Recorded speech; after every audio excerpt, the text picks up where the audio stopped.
தமிழ் மக்களுக்கு வரலாற்று பெருந்துரோகத்தை செய்கிறீர்கள் இந்திரா காந்தி அவர்களே. அவர் பேசுனது இருக்கு. இன்னைக்கு என் மீனவனுடைய வாழ்வாதாரத்தை போச்சு. கச்சத்தீவு எனக்குன்னா கடல் தூரம் அதிகம், கச்சத்தீவு அவனுக்குன்னா அவனுக்கு கடல் தூரம் அதிகம். இன்னுமா நீ நம்பிட்டு இருக்க? 3 கையெழுத்தில் நம்ம இனத்தின் தலையெழுத்துல மாத்தின கூட்டமிடாது.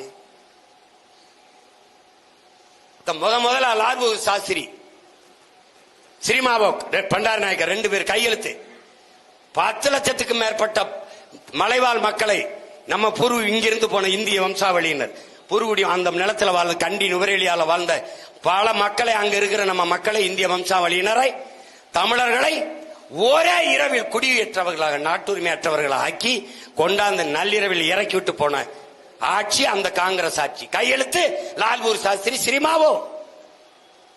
பிறகு அடுத்த கையெழுத்து கச்சத்தீவு, அதே சிரிமாவோ, இந்திரா காந்தி. 2வது கையெழுத்து இந்த இனத்தின் தலையெழுத்து மாறுது. 3வது கையெழுத்து ராஜீவ் ஜெயவர்தனே ஒப்பந்தம். நான் கேட்டது தேசிய இன விடுதலை, தேச உரிமை, தேச விடுதலை.